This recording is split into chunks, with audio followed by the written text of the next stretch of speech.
क्षुद्रगल्प गणना लेखक श्री गौरहरि दास। मु पाठ करुची शांतनु त्रिपाठी।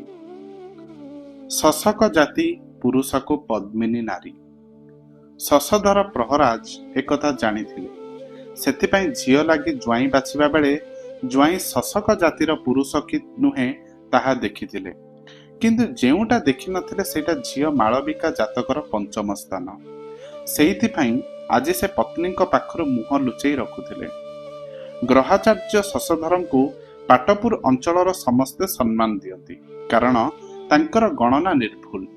एई अंचलर जेते जेउठी जातक मेळ, गृहकर्म आरंभ, जलाशय प्रतिष्ठा किंबा देव विग्रह स्थापना कार्य आरंभ हुए सबु शशधर प्रहराजंक गणना मुताबक। लोकंकर दृढ़ विश्वास शशधर गणना करी महेंद्र अमृत कि मंगल बेला निर्णय करथिले आगको आ कौनसी समस्या नहीं। से अंक कसी निर्भुल गणना करिथिबे। शशधर प्रहराज विख्यात गणक। आगे खड़ी गोटाली रे घर काटी ग्रह विचार करुथिले, एबे ताहा कागज पेंसिल ले करूचंती। निविष्ट चित्तरे से ग्रह चलन विचार कला बेले चित्रर चित्रगुप्त परि दिसंती। फरक एतिकी, प्रहराज का नाक ऊपर को चषमाटीए ओहली पड़ी थाए, जहा चित्रर चित्रगुप्तंक पाखरे दिसे नाही। पिलादिनु से एही ज्योतिषी विद्यार समस्त दिग शिक्षा करचंती। वेद, वेदांत और उपनिषद रे से विचक्षण। प्रहराज चौड़ा धड़ीर धोती पिंधंती, देहरे धड़ा पंजाबी, बाम कांधरे खंडे घिय रंगर कुंभबका संबलपुरी उत्तरीय, बेकरी रुद्राक्ष माळ, मथारे चंदन टोपा और ता उपरे चंद्र उपरे चंद्र रेखा परी।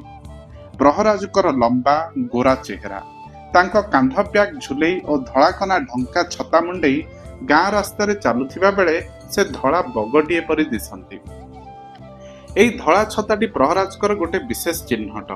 संभवतः छतार कनाटी दुर्बल होइथिबारु किंबा अन्य किछि कारणरु से छता उपरे आ गोटे धड़ा कना सिलेई कर दैचंती। राति पाहिले 10-12 जन आसी घर मुहरे पहुंचंती। काहार घर काम आरंभ हबो, किए कूओ खोलिब, काहार पुओ झियो बाहागर, आउ काहार पिला छुआ न हेउथिबा समस्या। प्रहराज तालपत्र पोथी, भृगु संहिता, परशुराम संहिता, सिद्धांत दर्पण सार, वास्तुशास्त्र, कोहिनूर, बिरजा पांजी एवं जातक पत्र गणना करी लोकमानंकु तिथि बार और समाधान बतांती।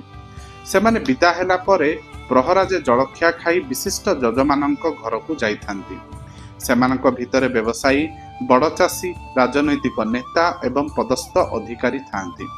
सेमाने प्रहराज को खूब भल दक्षिणा दियंती। प्रहराज काहाकु मुह खोली किछि मागंती नाही। बाहरे रहुथिबा बेले हाट बजार रे निज प्रशंसक मानंक मेଳରେ ज्योतिषी शास्त्र चर्चा करुथिबा समय शशधर खूब खुशी हुअंती। तांकर समस्या आरंभ हुए निज घर को फेरिले। मुह उपरे निजर सामर्थ्य और लोकप्रियता जोगु जेउ आनंदर पतला आस्तरणटीए थाए, ता झाड़ जोगु पाउडर प्रलेप धोईजिबा परे धोई जाए। से निज स्त्री मुह को अनै पारंती नाही। चुपचाप चगला पिलाटीए अभिभावकर भୟରେ मुह पोती बसिबा परी चौकी उपरे बसंती। सेठी बसी स्त्रीर मुह को कणै कणै चाहंती। आज भी स्त्री मुह दुखी दुखी दिसुथाए। प्रहराज किछि कहिबा पई साहस करि पारंती नाही। जंत्रटीए परी जहा बाढ़ी दिया गला ता खाईदेले से बिछଣା उपरे लुटी जाती। आज संज ठारू कालीर सकाळ पर्यंत 12 घंटा समय खूब अस्वस्थी रे बीते। आखि को निदे आसे नाही। बिछଣା रे बारंबार कड़ लेउटंती। जानी पारंती पत्नी मध्य सोई पारु नाहंती। तांको परी सिए मध्य छटपट हेउचंती। राति पाहिबाको अपेक्षा करूचंती आखि बुझी बुझी। झियर तृतीय गर्भ आग दीटी गर्भ परी नष्ट होइजिबा घटना परठो बापा माँ दुहे विचलित होई पड़िचंती। प्रहराज निज झियो माळविका को खूब भल पांती। माळविका खूब गुणवती। से पुणी तांकर एकमात्र संतान। तांकर अफसोस एही बड़ी अघटना घटी चलिले भविष्यत रे तांको वंशरे दीपटीए जाड़िबा लागि केही रहिबे नाही। प्रहराज परिवार गछ एइठी सरीजिब, मरीजिब। तांको स्त्री समस्याटी को अन्य दिगरो विचार करंती। तांको पई भविष्यत अपेक्षा वर्तमान बेसी गुरुत्वपूर्ण। सी माँ गर्भधारणर कष्ट से बुझिछंती। निज पेटरु जन्म हेइथिबा झियोटी तीन थर सेही कष्ट भोगिलाणी। मात्र कष्ट शेषरे सुख टिकक देखिबा ता भाग्ୟରେ जुटी नाही। ବରଂ ଓଲଟା ହୋଇଛି। ମଲା ଛୁଅର ମୁହଁ ଦେଖି କାନ୍ଥରେ ମୁଣ୍ଡ ବାଡ଼େଇବା ସାର ହୋଇଛି। ଏସବୁ କଥା ଚିନ୍ତା କଲାବେଳେ ମାଳ ବୋଉ ପାଗଳି ପରି ହୋଇଯାଆନ୍ତି। ମନେ ମନେ ଚିନ୍ତା କରନ୍ତି, ଦିନ ଦିନ ଧରି ଝିଅ ତାଙ୍କର ଗର୍ଭ ଯନ୍ତ୍ରଣା ଭୋଗୁଛି, ଅସହ୍ୟ କଷ୍ଟକୁ ଦାନ୍ତ ଚାପି ସହୁଛି। ସକାଳୁ ସଞ୍ଜ ଯାଏଁ ଜଗି ରଖି ପାଦ ଚିପି ଚିପି ଘର କାମ ତୁଲଉଛି। କାଳେ ତାର କୌଣସି ଅସାବଧାନତା ଯୋଗୁଁ ପିଲାଟିର କ୍ଷତି ହେବ। ଶାଶୁଘର ଲୋକଙ୍କ ଠାରୁ ନାନା ପ୍ରକାର ଟୀକା ଟିପ୍ପଣୀ ଶୁଣୁଛି। କାହାକୁ କିଛି ଉତ୍ତର ଦେଇପାରୁନାହିଁ ବିଚାରୀ। ଖାଲି ଗୋଟିଏ ଆଶା, ଗୋଟିଏ ଆକାଂକ୍ଷା, ଏଇଥର ଈଶ୍ୱର ତା ପିଲାକୁ ଆୟୁଷ ଦିଅନ୍ତୁ, ସିଏ ତାକୁ ଏ କଷ୍ଟ ଓ ଅପମାନରୁ ରକ୍ଷା କରନ୍ତୁ। ମାତ୍ର ଝିଅର ସେ ଆଶା ସଫଳ ହେଉନାହିଁ। ତିନି ଥର ଗର୍ଭ ନଷ୍ଟ ହେଲାଣି, ତା ଭିତରୁ ଥରେ ମଲା ପିଲା ଜନ୍ମ ହୋଇଛି। ମାଳବିକା ରୂପରେ ସୁନ୍ଦର, ସ୍ୱଭାବରେ ଆହୁରି ଭଲ। ପ୍ରହରାଜେ ତାର ଗୁଣ ବିଚାର କରି କହିଥିଲେ ସେ ପଦ୍ମିନୀ ନାରୀ। ଏଭଳି ନାରୀକୁ ଜଗତର ଶ୍ରେଷ୍ଠ ନାରୀ କୁହାଯାଏ। ଏମାନଙ୍କର ଆଖି ଯୋଡ଼ିକ ପଦ୍ମପରି ପରି ଆୟତ ଓ ସୁନ୍ଦର, ନାସାରନ୍ଧ୍ର କ୍ଷୁଦ୍ର, ଦେହ କ୍ଷୀଣ, ବାକ୍ୟ କୋମଳ, କେଶ ଦୀର୍ଘ, ଅଙ୍ଗ ପ୍ରତ୍ୟଙ୍ଗ ମନୋହର ଓ ଉଚ୍ଚ ବକ୍ଷ। ଏମାନଙ୍କର ମନ ସବୁବେଳେ ପରର ହିତ କରିବା ଲାଗି ଆଗ୍ରହୀ ଥାଏ। ପଦ୍ମିନୀ ନାରୀର ଦେହରୁ ପଦ୍ମ ପୁଷ୍ପରୁ ନିର୍ଗତ ସୁବାସ ପରି ସର୍ବଦା ସୁଗନ୍ଧ ବାହାରୁଥାଏ। ମାଳ ଯୁଆଡ଼େ ଯିବ ସିଆଡ଼େ ତାର ସୁବାସ ଚରିଯିବ।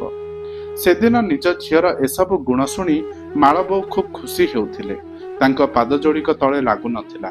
ସାଇ ପଡ଼ିଶାର ସମସ୍ତଙ୍କ ଠାରୁ ମାଳବିକାର ସ୍ୱଭାବ ନେଇ ସେ ପ୍ରଶଂସା ହିଁ ଶୁଣୁଥିଲେ। ସେଥିପାଇଁ ସେ ପୁଅ ନଥିବାର ଦୁଃଖ ଅକ୍ଲେଶରେ ଭୁଲି ଯାଇଥିଲେ। କିନ୍ତୁ ସେଇ ଝିଅ ଲାଗି ଦିନେ ତାଙ୍କୁ ଏଭଳି ମନସ୍ତାପରେ ଦିନ କାଟିବାକୁ ପଡ଼ିବ, ଏ କଥା ସେ କୌଣସି ଦିନ କଳ୍ପନା କରିନଥିଲେ। ମାଳ ବୋଉ ନିଜକୁ ମାଳବିକା ଜାଗାରେ ରଖି ବିଚାର କରନ୍ତି। ତା ପାଇଁ ତାଙ୍କର ମା ମନ ଆହାକାର କରି ଉଠେ। କେମିତି ସେ ଏତେ କଷ୍ଟ, ଅପମାନ ଓ ଦୁଃଖକୁ ସହି ପଡ଼ି ରହିଛି। ଝିଅ ତାଙ୍କର ଚାଲିଗଲା ବେଳେ ରାଜହଂସୀ ପରି ଦିଶେ। ଯିଏ ଯାହା କହିଗଲେ ବି ପାଣି ପରି ଶୀତଳ ଥାଏ ମାଳବିକା। ଅଳ୍ପ ଦିଟା କଣ ଖାଇଦେଲେ ତାର କାମ ସରେ। କେବେ ତାକୁ ହଇରାଣ କରିନାହିଁ। ବାପା କହନ୍ତି, ଏପରି ଝିଅ ଯାହା ଘରେ ଜନ୍ମ ହୋଇଥାଏ ସ୍ୱର୍ଗ, ପୁଣି ଯାହା ଘରକୁ ବୋହୂ ହୋଇଯାଏ ସିଏ ବି ସ୍ୱର୍ଗ ପାଲଟିଯାଏ। କିନ୍ତୁ ମାଳବିକାର ବାପା ଘର ଓ ଶାଶୁଘର ଉଭୟ ଘରେ ଆଜି ଦୁଃଖ, ଅଶାନ୍ତି, ଅସନ୍ତୋଷ। ଜଗତରେ କେତେ କେତେ ଘଟଣା ଘଟି ଯାଉଛି, କେତେ କଳକାରଖାନା ଗଢ଼ି ଉଠୁଛି। ମଣିଷ ଈଶ୍ୱରଙ୍କୁ ସୁଦ୍ଧା ଜୟ କରି ସାରିଲାଣି ବୋଲି ପଣ୍ଡିତମାନେ କହୁଛନ୍ତି। ଝିଅ ପିଲାମାନେ ଏଭରେଷ୍ଟ ଚଢ଼ିଲେଣି, ଚନ୍ଦ୍ରମଣ୍ଡଳକୁ ଗଲେଣି। ପାଟପୁର ପରି ଅପାଣ୍ଡବା ଗାଁରେ ବିଜୁଳି ଜଳିଲାଣି। ନାଲିଗୋଡ଼ି ରାସ୍ତା ପକ୍କା ହେଲାଣି। ଝିଅମାନେ ସାଇକେଲ ଚଢ଼ି ସ୍କୁଲ ଗଲେଣି। ଗାଁର ଅଧା ତ ହାଟ ପରି ଦିଶିଲାଣି। ମାତ୍ର ଏସବୁ ଦୃଶ୍ୟ ପରିବର୍ତ୍ତନ କି ଖବର ତାଙ୍କୁ ଆନମନା କରିପାରୁନାହିଁ। ସବୁବେଳେ ସେ ଘୁରି ଫେରି ନିଜର ଦୁର୍ଭାଗ୍ୟ ପାଖକୁ ଫେରି ଆସୁଛନ୍ତି। ନିଜ ଘରର ଏଇ ଟିକକ ଅଭାବ, ଅକୁଳାପଣନ ତାଙ୍କର ସମୁଦାୟ ଚିନ୍ତାକୁ 24 ଘଣ୍ଟା ଗ୍ରାସ କରି ରଖୁଛି। ସମୟ ସମୟ ସେ ଭାବୁଛନ୍ତି, କାହିଁକି ମାଳର ପିଲାପିଲି ହେବା ଘଟଣାକୁ ସେ ଏତେ ଘାଣ୍ଟି ଚକଟି ହେଉଛନ୍ତି। ଯଦି ଦୈବ ବିଧାତା ତା କପାଳରେ ପିଲାଟିଏ ଦେଇନଥିବେ, ତାହେଲେ ସେ କାନ୍ଦି କୁନ୍ଦି ଯେତେ ବାଡ଼େଇ କଚାଡ଼ି ହେଲେ ବି କିଛି ଉପକାର ହେବ ନାହିଁ। ମଣିଷ କେତେ ସମର୍ଥ, ପୁଣି କେତେ ଅସମର୍ଥ। ଦୂର ଅପରିଚିତ କେଉଁ ମଣିଷର କିଛି ଅଦ୍ଭୁତ କାମକୁ ନେଇ ସାରା ମଣିଷ ଯଦି ଜାତି ଯଶ ଓ ଖ୍ୟାତି ପାଏ, କିନ୍ତୁ ଆପଣାର ବ୍ୟକ୍ତିଗତ ଦୁର୍ବଳତା, ଅଭାବ, ଅପ୍ରାପ୍ତି ଓ ଅଫସୋସକୁ ଅତିକ୍ରମ କରିବାକୁ ଭାବିଲା ବେଳେ ସାରା ମଣିଷ ସମାଜର କୀର୍ତ୍ତି ତା ପାଇଁ ନିଅଣ୍ଟ ପଡ଼େ। ପ୍ରହରାଜ ଯେମିତି କଣେଇ କଣେଇ ପତ୍ନୀଙ୍କୁ ଚାହାନ୍ତି, ମାଳ ବୋଉ ମଧ୍ୟ ସେମିତି କଣେଇ କଣେଇ ନିଜ ସ୍ୱାମୀକୁ ଅନାନ୍ତି। ଦେଖନ୍ତି କେମିତି ଦିନକୁ ଦିନ ସଳଖ ସୁନ୍ଦର ମଣିଷଟି ଚିନ୍ତାରେ ବଙ୍କେଇ ଗଲାଣି। ଶିରାଗୁଡ଼ିକ ଫୁଟି ଦିଶୁଛନ୍ତି ହାତ ପାଦରେ। ମୁହଁରେ ଆଗ ଭଳି ସେ ଜ୍ୟୋତି ନାହିଁ। ଖାଇବା ପିଇବାର ଆଗ୍ରହ ନାହିଁ। ସମୟ ସମୟ ମିଛରେ ଭୋକ ନାହିଁ କହି ଶୋଇ ପଡ଼ୁଛନ୍ତି। 13 ବର୍ଷ ଚୈତ୍ର ମାସରେ ମାଳବିକାର ତୃତୀୟ ଥର ଗର୍ଭ ସଞ୍ଚାର ଖବର ପାଇ ପ୍ରହରାଜ ଏବଂ ତାଙ୍କ ସ୍ତ୍ରୀ ଖୁବ୍ ଖୁସି ହୋଇଗଲେ। ପ୍ରଥମ ଗର୍ଭ ଲେଉଟି ଯିବା ବେଳେ ମାଳ ବୋଉ ଦୁଃଖ କରିଥିଲେ। ମାତ୍ର କିଛି ଦିନ ପରେ ପ୍ରଥମ ବାଜି ଭୀମ ହାରେ ବୋଲି ନିଜର ସମ୍ଭାବ୍ୟ ନାତି କି ନାତୁଣୀ ତରଫରୁ ଯୁକ୍ତି ବାଢ଼ି ଦ୍ୱିତୀୟଟି ପାଇଁ ମନରେ ଆଶା ବାନ୍ଧିଥିଲେ। ମାତ୍ର ଦ୍ୱିତୀୟଟି ଜନ୍ମ ହେଲା ମଲା ଛୁଆ। ମାଳ ବୋଉ ଓ ପ୍ରହରାଜେ ଯଥେଷ୍ଟ ଭାଙ୍ଗି ପଡ଼ିଲେ। ମାସକ ପର୍ଯ୍ୟନ୍ତ ପରସ୍ପରର ମୁହଁକୁ ଅନେଇ ପାରିଲେ ନାହିଁ। କିନ୍ତୁ ତାପରେ ମାଳବୋଉ ଯୁକ୍ତି କଲେ, ସେ ଲଢ଼ୁଛି, ଲଢ଼ି ଲଢ଼ି ଆସୁଛି। ପ୍ରଥମ ଥର ଗର୍ଭ ଭିତରେ ହାରି ଯାଇଥିଲା, ଦ୍ୱିତୀୟ ଥର ମାର ଗର୍ଭ ଭିତରୁ ମୁକୁଳି ଆସିଥିଲା ବିଚରା, କିନ୍ତୁ ବଞ୍ଚି ପାରିଲା ନାହିଁ। ଦେଖିବ ଏଥର ସେ ହସି ଖେଳି ହାତ ଗୋଡ଼ ଛାଟି ମୋ କୋଳକୁ ଡେଇଁ ପଡ଼ିବ। ପ୍ରହରାଜ ନିଜ ପତ୍ନୀଙ୍କ ସେଇ ଚେହେରାଟିକୁ କଦାପି ଭୁଲି ପାରନ୍ତି ନାହିଁ। ଆଖିରୁ ଲୁହ ଧାର ଗଡୁଥିବ, ବାରମ୍ବାର ଲୁହ ପୋଛି ପୋଛି ଗାଲ ଦିପଟ ନାଲି ପଡିଯାଇଥିବ, ଅଥଚ ଓଠରେ ଥିବା ପ୍ରଚୁର ଆଶା ଓ ବିଶ୍ୱାସର ଆତ୍ମସାନ୍ତ୍ୱନା। ମଣିଷକୁ କି ଉପଦାନରେ ଗଢ଼ିଛନ୍ତି ଈଶ୍ୱର! କେମିତି ପଛକୁ ପଛ ତା ମନ ଭିତରେ ସବୁ ପରିସ୍ଥିତି ଓ ସମୟ ଉପଯୋଗୀ ଯୁକ୍ତିମାନ ଖଞ୍ଜି ଦେଇଥାନ୍ତି ସେ। କିନ୍ତୁ ତୃତୀୟଟି ମଧ୍ୟ ମାଳବିକାର ଗର୍ଭ ଭିତରୁ ଲେଉଟିଗଲା। ଏଥର ମାଳବୋ କୌଣସି ଯୁକ୍ତି ପାଇଲେ ନାହିଁ। ତାଙ୍କର ସବୁ ସାହସ, ଆଶା ଓ କଳ୍ପନା ଗୋଟେ ମୂଳ ଛିଣ୍ଡା କଖାରୁ ଲଟାର ପତ୍ର, ଫୁଲ ଓ କଷି ପରି ମଉଳି ଶୁଖି ଝଡ଼ି ପଡ଼ିଥିଲା। ସେଦିନ ରାତିରେ ମାଳବୋ କାଠଗଡ଼ ପରି ନିଶ୍ଚଳ ପ୍ରହରାଜକୁ ହଲେଇ ପଚାରିଲେ, ଜ୍ୱାଇଁଙ୍କର କିଛି ସମସ୍ୟା ନାହିଁ ତ? କଟକ ଯାଇ ବଡ଼ ଡାକ୍ତରଙ୍କୁ ଦେଖାଇବା ଲାଗି କହୁନା କାହିଁକି? ମୋ ଝିଅର ଅବସ୍ଥା ଟିକେ ଚିନ୍ତା କର। ଯାହାର ଗର୍ଭ 3 ଥର ଏଭଳି ଅବସ୍ଥା ଭୋଗିଲାଣି, ସେ ଆଉ ଥରେ ଛୁଆ ଧରିପାରିବ ତ? ଶଶଧର ପ୍ରହରାଜ କହିଥିଲେ, ଜ୍ୱାଇଁ ଶଶକ ଜାତିର ପୁରୁଷ। ପଦ୍ମିନୀ, ଚିତ୍ରିଣୀ, ଶଙ୍ଖିନୀ ଓ ହସ୍ତିନୀଙ୍କ ମଧ୍ୟରେ ପଦ୍ମିନୀ ଯେପରି ଶ୍ରେଷ୍ଠ, ଶଶକ, ମୃଗ, ବୃଷ ଓ ଅଶ୍ୱ ଏପରି 4 ଜାତିର ପୁରୁଷଙ୍କ ମଧ୍ୟରେ ଶଶକ ଶ୍ରେଷ୍ଠ। ତୁମେ ତାଙ୍କର ସ୍ୱଭାବ ଦେଖୁଛ, ପୁଣି ଏପରି ପ୍ରଶ୍ନ ପଚାରୁଛ କିପରି? ତା ଛଡ଼ା ଶ୍ୱଶୁର ହୋଇ ମୁଁ ଏପରି ପ୍ରସ୍ତାବ ଦେବା ଠିକ୍ ନୁହେଁ। ତୁମେ ବରଂ ଝିଅକୁ କୁହ, ସେ ଜ୍ୱାଇଁଙ୍କୁ କହୁ। ଖଟ ଉପରୁ ଥାଇ ପ୍ରହରାଜ ଡାକ ପକେଇଲେ, ମାଳବୋଉ, ମୋ ଗଳା କାହିଁ ଶୁଖି ଯାଉଛି, ପାଣି ଗିଲାସେ ଦିଅ। ମାଳବୋଉ ହାତରୁ କରଚୁଲିଟା ତଳେ ପକେଇ ଦେଇ ଧାଇଁ ଆସିଲେ। 7 ଦିନ ହେଇଗଲାଣି, ପ୍ରହରାଜକୁ ଜ୍ୱର ଛାଡୁନାହିଁ କି କଫ ଛିଡୁନାହିଁ। କାଶି କାଶି ନୟାନ୍ତ ହୋଇଯାଉଛନ୍ତି। ସେଥିପାଇଁ ମାଳବୋଉ ତେଜପତ୍ର, ଅଦା, ମିଶ୍ରି ଓ ଗୋଲମରିଚ ପକେଇ ଅଧ ଡେକ୍ଚିଏ ପାଚନ ପାଣି ତିଆରି କରି ରଖିଛନ୍ତି। ସେଇଥିରୁ ଗିଲାସେ ଗିଲାସେ ସ୍ୱାମୀକୁ ଦେଉଛନ୍ତି। ଏସବୁ ପିଇଲେ କଫ ଛିଣ୍ଡିବ। ପ୍ରହରାଜ ପଚାରିଲେ, କିଏ ଆସିଥିଲେ? ମାଳବୋଉ ଉତ୍ତର ଦେଲେ, ସେ ଯଜମାନଙ୍କ କଥା ଛାଡ଼, ଆଗ ନିଜ ଦେହ ଖବର ବୁଝ। ସକାଳୁ ସଞ୍ଜ ଯାଏ ଏଣେ ତେଣେ ବୁଲିଲେ ଦେହ ଖରାପ ହବନି ତ କ'ଣ ହବ? କାହିଁକି ଏତେ ବୁଲୁଛ? ଆମର କ'ଣ ଖାଇବା ପିନ୍ଧିବାର ଅଭାବ ହେଇଛି?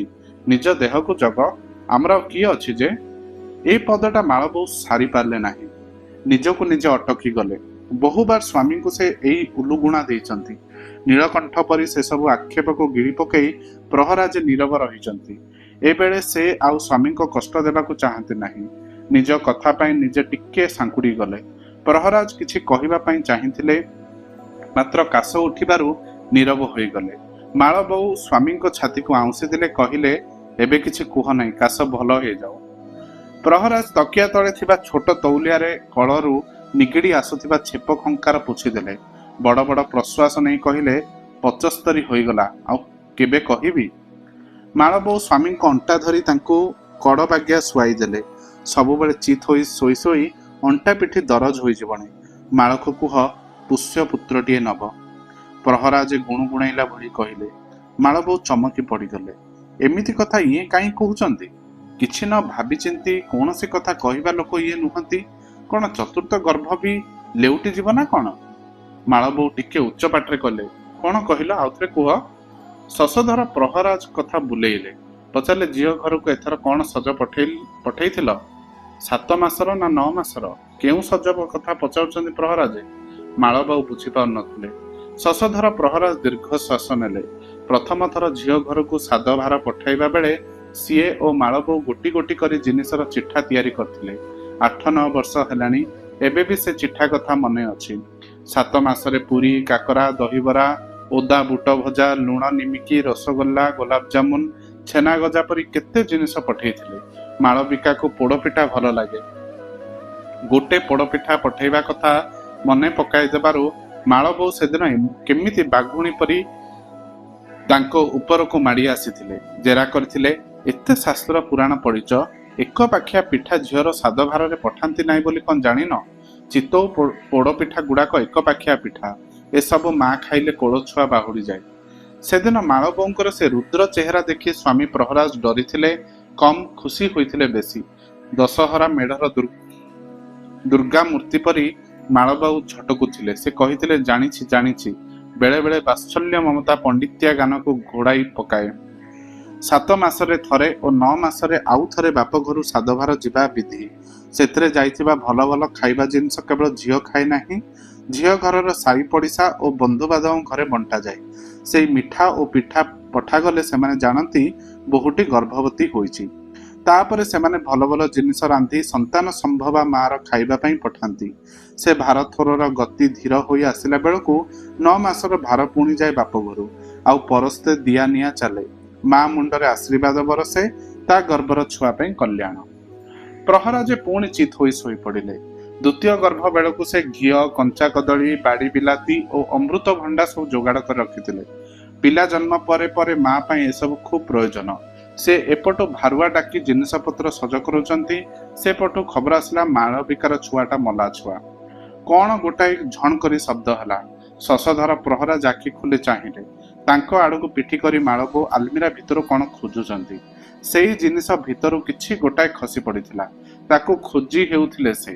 ଶଶଧର ଆଖି ବୁଜିଦେଲେ, ସାହସ ସଞ୍ଚୟ କରି କହିଲେ, ମୋ କଥାର ଉତ୍ତର ଦେଲ ନାହିଁ? କହିଲି ପରା, ମତେ ଶୁଭିଲା ନାହିଁ। ଆଉ ଥରେ କୁହ। ମାଳବୋଉ ତାକୁ ଉଠୁ ଉଠୁ ଜବାବ ଦେଲେ। ତାଙ୍କର ଅଣ୍ଟା ବାତ, ନଇଁ ପଡ଼ିଲେ ଉଠିବାକୁ କଷ୍ଟ ହୁଏ। ଶଶଧର ପ୍ରହରାଜ ପୁଣି କାଶିଲେ। କାଶି କାଶି ନୟାନ୍ତ ହୋଇଗଲେ। ମିନିଟିଏ ପର୍ଯ୍ୟନ୍ତ ସେ କାଶି ସାରିବା ବେଳକୁ ଲାଲ ଲାଲ ଆଖି ଲୁହ ଜୁଡୁ ସୁଡୁ ସେ ଧଇଁ ସଇଁ ହୋଇ ପଡୁଥିଲେ। ମାଳବୋଉଙ୍କୁ ଡର ଲାଗିଲା। ଇଏ ଲୋକେ କେବେ ଏତେ ଦିନ ବିଛଣାରେ ପଡନ୍ତି ନାହିଁ। ଶୃଙ୍ଖଳା ମାନି ଚଳିବା ମଣିଷ। ସୂର୍ଯ୍ୟ ଚନ୍ଦ୍ରଙ୍କ ଆତଜାତ ପରି ଏହାଙ୍କର ବ୍ୟବହାର। 7 ଦିନ ହେଲା ଖଟିଆରେ ପଡ଼ିଲେଣି, ମାତ୍ର କାଶ ଭଲ ହେଉନାହିଁ, ଜ୍ୱର ବି ଓହ୍ଲାଉ ନାହିଁ। ଶ୍ୱଶୁରଙ୍କର ଏମିତି ହୋଇଥିଲା। ସେ ମନ ସ୍ଥିର କଲେ, ଗାଡ଼ିଟେ ଡକାଇ ପ୍ରହରାଜକୁ ଡାକ୍ତରଖାନା ନେଇଯିବେ। ଶଶଧର ପତ୍ନୀଙ୍କର ମନ କଥା ଜାଣିବା ଭଳି କହିଲେ, ତୁମେ ମୋ ପାଇଁ ବିଲକୁଲ ବ୍ୟସ୍ତ ହୁଅ ନାହିଁ ମାଳବୋଉ। ଆସ, ମୋ ପାଖରେ ଟିକେ ବସ। ମାଳବୋଉ କାଠ ଟୁଲଟିକୁ ଘୋଷାରି ନେଇ ସ୍ୱାମୀଙ୍କ ପାଖରେ ବସିଲେ। ତାଙ୍କ ମୁଣ୍ଡବାଳ, କପାଳ ଓ ଛାତି ଆଉଁସି ଦେଲେ। ଚାଦରଟା ଅଣ୍ଟା ତଳକୁ ଖସି ଆସିଥିଲା, ତାକୁ ଭିଡ଼ି ନେଲେ, ଗଳା ପର୍ଯ୍ୟନ୍ତ ଢାଙ୍କି ଦେଲେ। ସାହସ ଗୋଟେଇ ଶଶଧର କହିଲେ, ମାଳକୁ କୁହ ପୋଷ୍ୟ ପୁତ୍ରଟିଏ ନବ। ମୋର ବା ଆଉ କେତେ ଦିନ। ଆଖି ବୁଜିବା ଆଗରୁ ନାତିଟାକୁ ଟିକେ ଦେଖିଯିବି। ମାଳବୋଉ ଉଠି ପଡ଼ିଲେ। କହିଲେ, ଏମିତି କଥା କାହିଁ କହୁଛ? ମାଳର ପରା ଆଜିକାଲି ଭିତରେ ପିଲା ହେବ। ଡାକ୍ତର ତାରିଖ ଦେଇଛନ୍ତି। ଜ୍ୱାଇଁ କହିଛନ୍ତି ଏଥର ସେ କଟକ ଯାଇ ଡାକ୍ତରଙ୍କୁ ଦେଖାଇ ଆସିଥିଲେ। ପିଲାଟାର ଅବସ୍ଥା ଭଲ ଅଛି। ପ୍ରହରାଜେ କଣ ବିଡ଼ି ବିଳେଇଲେ। ମାଳବୋଉ ଜାଣିଲେ ସ୍ୱାମୀ କିଛି କହିବାକୁ ଚାହୁଁଛନ୍ତି। ସେ ତାଙ୍କ ଅଣ୍ଟା ତଳେ ହାତ ରଖି ଟିକେ ଉପରକୁ ଉଠାଇ ଦେଲେ। ପଲଙ୍କର ମୁଣ୍ଡକୁ ଆଉଜି ବସିଲେ ପ୍ରହରାଜ। ମାଳବୋଉ 2ଟା ତକିଆକୁ ଉଚ୍ଚା କରି ତାଙ୍କ ଅଣ୍ଟା ତଳେ ସଜାଡ଼ି ଦେଲେ। ଉଠି ଯାଇ ଆଉ ଗିଲାସେ ପାଚନ ପାଣି ଆଣି ପିଇବାକୁ ଦେଲେ। ନିଜ ପଣତ କାନିରେ ସ୍ୱାମୀଙ୍କର ମୁହଁକୁ ପୋଛିଦେଲେ। ପ୍ରହରାଜ କହିଲେ, ତମେ ପାଣି ଢେର ପିଇଲିନି। କାଶ ଔଷଧରୁ ବି 2 ଚାମଚ ଦିଅ। ଏ ଔଷଧ ଗୁଡ଼ାକ ଖାଇ ଖାଲି ଶୋଇ ରହୁଛ। ମନରେ କଣ ଅଛି କହିଦିଅ। ଏମିତି ମଝିରେ ଝୁଲେଇ ରଖ ନାହିଁ। ମାଳବୋଉ କହିଲେ, କନ୍ୟାର ଗୋଷ୍ଠୀ ପଞ୍ଚମ ସ୍ଥାନ ସନ୍ତାନ ବିଚାର ସ୍ଥାନ। ସେଠି ଧ୍ୱଂସ ସୂଚକ କଟାମୁଣ୍ଡ ରାହୁ ସହିତ କ୍ରୂର ଗ୍ରହ ମଙ୍ଗଳ ଏକା ଧାଡରେ ରହିଲେ ଅସୁବିଧା ହୁଏ। ପୁଣି ଏହାକୁ ପାପଗ୍ରହ ଶନିଙ୍କର 3ୟ ଦୃଷ୍ଟି ରହିଛି। ରୋଗ ଅଧିପତି ସୂର୍ଯ୍ୟ ଏକାଦଶ ସ୍ଥାନରେ ରହି ଏହି ଭାବକୁ ସିଧା ଦୃଷ୍ଟିରେ ଅନେଇଛନ୍ତି। ପଞ୍ଚମ ଅଧିପତି ଚନ୍ଦ୍ର ନିଚ ସ୍ଥାନରେ। ପାପଗ୍ରହ ଶନିର ସିଧା ଦୃଷ୍ଟି ଓ ରାହୁର 9ମ ଦୃଷ୍ଟି ରହିଲେ କନ୍ୟାର ବାରମ୍ବାର ଗର୍ଭପାତ ଆଶଙ୍କା। ବଡ଼ କଷ୍ଟରେ ଏତକ କହିସାରି ନିଶ୍ୱାସ ନେଲେ ପ୍ରହରାଜ। କଟା କଦଳୀ ଗଛ ପରି ମାଳବୋଉ ତଳେ ପଡ଼ିଗଲେ। ତାଙ୍କ ମୁଣ୍ଡଟା ଶଶଧରଙ୍କ ପଲଙ୍କ ଦେହରେ ପିଟି ହୋଇଗଲା। ଶଶଧର ଡାକ ପକାଇଲେ, ଦାମ, ସେବତୀ, ମା ପଡ଼ିଗଲେ ରେ, ଆସି ଉଠାଅ। ଦାମ ବାଡ଼ିରେ ଓ ସେବତୀ ରୋଷେଇ ଘରେ କାମ କରୁଥିଲା। 2 ଧାଇଁ ଆସିଲେ। ନିଜେ ଶଶଧର ବି ପଲଙ୍କ ଉପରୁ ଉଠି ମାଳବୋଉଙ୍କୁ ଉଠାଇବାକୁ ଚେଷ୍ଟା କଲେ, କିନ୍ତୁ ସେ ଅନୁଭବ କଲେ ତାଙ୍କର ମୁଣ୍ଡଟା ଘୁରେଇ ଦେଉଛି। ସେ କାନ୍ଥରେ ଢେରା ଦେଇ ପଲଙ୍କ ଉପରକୁ ଗଲେ। ଭାବିଲେ, ଏତେ ବର୍ଷ ଧରି ଏଗୁଡ଼ାକ ମାଳବୋଉଙ୍କୁ କହିନଥିଲେ। ଆଉ କିଛି ବର୍ଷ ନିଜ ଭିତରେ ଛପି ରଖିଥିଲେ ବୋଧହୁଏ ଭଲ ହୋଇଥାନ୍ତା। କିନ୍ତୁ ପ୍ରହରାଜ ନିଜର ଗ୍ଲାନିବୋଧରୁ ମୁକ୍ତି ଖୋଜୁଥିଲେ। ସେଥିପାଇଁ ଏକଥା ଲୁଚେଇ ରଖିବା ତାଙ୍କର ସାଧ୍ୟତୀତ ଥିଲା। ମାଳବୋଉ ଠିକଣା ସମୟରେ ହାତ ଭରା ଦେଇ ମୁଣ୍ଡଟାକୁ ବଞ୍ଚେଇ ଦେଇଥିଲେ। ହାତଟା କଚି ହୋଇଗଲେ ବି ମୁଣ୍ଡରେ ଆଘାତ ଲାଗିନଥିଲା। ମୁହଁରେ ପାଣି ଛଟା ଯିବା ପରେ ସେ ହୋସ୍ ଫେରି ପାଇଲେ। ଦେହର ଆଘାତ ଅପେକ୍ଷା ମନର ଆଘାତ ତାଙ୍କୁ ଅଧିକ ନିସ୍ତେଜ କରିଦେଇଥିଲା। ସେ ଦାମ ଓ ସେବତୀଙ୍କୁ କହିଲେ, ତୁମେ ଯାଅ, ନିଜ ନିଜ କାମ କର। ମୁଁ ନିଜେ ହାତରେ 5 ଗୁଣା ଲଗେଇଦେବି। ଦାମ ବାଡ଼ିକି ଓ ସେବତୀ ରୋଷେଇ ଘରକୁ ଫେରିଗଲେ। ମାଳବୋଉ ଚାହିଁଲେ, ଗୋଟେ ନିର୍ଦ୍ଦୟ ଗ୍ରହ ପରି ତାଙ୍କ ସ୍ୱାମୀ ପଲଙ୍କ ଉପରେ ପଡ଼ି ରହି ଡବ ଡବ ଆଖିରେ ଛାତକୁ ଅନେଇଛନ୍ତି। ସେ ଲୁହ ସମ୍ବରଣ କରି ପଚାରିଲେ, ଯଦି ସବୁ କଥା ଜାଣିଥିଲ ତାହେଲେ ମୋ ଛୁଆଟାକୁ କାହିଁକି ବାହା କରେଇଲ? କାହିଁକି ସେ ଥରକୁ ଥର ଏତେ କଷ୍ଟ ଭୋଗୁଛି, ଏତେ ଅପମାନ ଭୋଗୁଛି? ତମକୁ କ'ଣ ପିଲା ଖେଳ ଲାଗୁଛି ମାଳ ବାପା? କି ନିଷ୍ଠୁର କଂସେଇ ତୁମେ? ପ୍ରହରାଜ କଡ଼ ଲେଉଟାଇ ଅଧା ମେଲା ଝରକାର କବାଟକୁ ଡାହାଣ ହାତରେ ଠେଲିଦେଲେ। ଆଜି ବଉଳ ଅମାବାସ୍ୟା। ମାଳ ବୋଉ ଆସାମୀକୁ ଓକିଲ ଜେରା କଲା ପରି ଜେରା କରୁଥିଲେ। ମୋ କଥା କ'ଣ ଶୁଭୁନାହିଁ? ସବୁ କଥା ଜାଣିଥିଲ, ମତେ କହିନଥିଲ କାହିଁକି? 40 ବର୍ଷର ଘରକଣାର ଏଇ ମୂଲ୍ୟ? ମୋ ସାଙ୍ଗରେ ବି ଛଳନା। କାହିଁକି ଝିଅକୁ ବିବାହ କରଉଥିଲ? କାହିଁକି ତା ପରିବାରକୁ ଏଡେ ହଟହଟା ହେବାକୁ ପଡୁଛି? କାହିଁକି ବିନା ଦୋଷରେ ଜ୍ୱାଇଁ ଆଣ୍ଠୁକୁଡା ଦୋଷ ମୁଣ୍ଡେଇ ବୁଲୁଛନ୍ତି? ମାଳ ବୋଉଙ୍କ ପ୍ରଶ୍ନର ଶେଷ ନଥିଲା। ଆଖିରୁ ଧାର ଧାର ଲୁହ ଓ ଛାତି ଭିତରୁ ମାଳ ମାଳ ପ୍ରଶ୍ନ ନଈ ବଢିର ସୁଅ ପରି ବୋହି ଆସୁଥିଲା। ଏତେ ବର୍ଷ ଧରି ମନ ଭିତରେ ଯେଉଁ ଆଶା ଟିକକ ପଣତ କାନିର ବନ୍ଧା ଚାବିନେନ୍ଥା ପରି ସାଇତି ରଖିଥିଲେ, ସେଇଟା ଯେମିତି ତାଙ୍କ ପାଖରୁ ସବୁଦିନ ଲାଗି ହଜି ଯାଉଥିଲା। ସିଏ ଏଥର ବଡ ଜୋରରେ ପ୍ରହରାଜକୁ ହଲେଇ ଦେଲେ। ପ୍ରହରାଜ ଗୁଣଗୁଣାର ପରି କହିଲେ, କୋଉ ବାପ କ'ଣ ତା ଝିଅକୁ ଅଭିଆଡି କରି ଘରେ ବସେଇ ପାରିଥାନ୍ତା ମାଳ ବୋଉ? ପୁଣି ମୁଁ ତ ବ୍ରହ୍ମା ନୁହେଁ ଯେ ମୋ ମୁହଁର କଥା କି ଘଡ଼ିର ଗଣନା ବେଦ ପରି ଅକାଟ୍ୟ। ଜୀବନ ସାରା ମୁଁ ଅନେକ ନିର୍ଭୁଲ ଗଣନା କରିଛି ସତ, କିନ୍ତୁ ମାଳର ଗୋଷ୍ଠୀ ଗଣନା କେଉଁଦିନ ଭୁଲ ପ୍ରମାଣ ହେବ ସେଇ ଆଶା ଟିକକ ରଖି ମୁଁ ବଞ୍ଚିଥିଲି। ତାହେଲେ ପୋଷ୍ୟପୁଅ କଥା କାହିଁକି ଉଠଉଛ? କାହିଁକି? ମାଳ ବୋଉ ଦୁର୍ବଳ ରୋଗିଣା ସ୍ୱାମୀଙ୍କ ସହ କଳି କରୁଥିଲେ। ଚୋରି ଧରା ପଡ଼ିଥିବା ସାନ ପିଲାଟିଏ ମୁହଁ ଲୁଚେଇବା ପରି ପ୍ରହରାଜ ମାଳ ବୋଉଙ୍କ ଆଗରୁ କାନ୍ଥ ଆଡ଼କୁ ନିଜ ମୁହଁ ଫେରାଇ ନେଲେ। ମାଳ ବୋଉଙ୍କ ଆଖି ଆଗରେ ପୃଥିବୀଟା ଅନ୍ଧାର ହୋଇ ଆସୁଥିଲା। ଏବେ ଶଶଧର ପ୍ରହରାଜ ତାଙ୍କ ସ୍ୱାମୀ ନୁହେଁ କି ମାଳର ବାପା ନୁହେଁ, ଗୋଟେ ନୃଶଂସ ଗ୍ରହ ପରି ମନେ ହେଉଥିଲେ। ଶନି ରାହୁ କେତୁଙ୍କ ସହ ନିଜ ସ୍ୱାମୀକୁ ମିଶାଇ ସମସ୍ତଙ୍କୁ ତାଙ୍କର ଅଭିଶାପ ଦେବାକୁ ଇଚ୍ଛା ହେଉଥିଲା। ସେ ଜାଣିଛନ୍ତି ସ୍ୱାମୀଙ୍କର ଗଣନା ଭୁଲ ହୁଏ ନାହିଁ। ପ୍ରହରାଜ ପତ୍ନୀଙ୍କୁ ପିଠି କରି ଶୋଇଥିଲେ, ପୃଥିବୀକୁ ପିଠି କରି ଶୋଇଥିବା ମଣିଷଟିଏ ପରି। ଦୁଆର ମୁହଁରୁ ଦାମ ଚିତ୍କାର କରୁଥିଲା। ପୁଣି କ'ଣ ଅଘଟଣ ଘଟିଲା? ଆଉ କ'ଣ ଶୁଣିବାକୁ ବାକି ରହିଲା? ଦରଜ ହାତଟାକୁ ଟେକି ଟେକି ମାଳ ବୋଉ ଦୁଆର ଆଡ଼କୁ ଯାଉ ଯାଉ ପଚାରିଲେ, କ'ଣ ହେଲା? କୋଳିଆ ଆଡ଼ିରୁ ଖବର ନିଏ ବାବୁ ଆସିଛନ୍ତି। ମାଳ ଅପାଙ୍କର ପୁଅ ହୋଇଛି। ସତରେ? ମାଳ ବୋଉ ନିଜ କାନକୁ ବିଶ୍ୱାସ କରିପାରୁନଥିଲେ। କୋଳିଆ ଆଡ଼ିଆରୁ ଆସିଥିବା ଝିଅ ଘର ଲୋକେ କହୁଥିଲେ ପୁଅର ନାକ କପାଳ ଓଠ ସବୁ ଗ୍ରହାଚାର୍ଯ୍ୟଙ୍କ ପରି ହୋଇଛି। ମାଳ ବୋଉ ଭିତର ଖଞ୍ଜାକୁ ଖବର ଦେବା ଲାଗି ଧାଇଁଲେ। ଆଜି ଗ୍ରହମାନେ ହାରିଛନ୍ତି, ଜୀବନ ଜିତିଛି। ଧନ୍ୟବାଦ।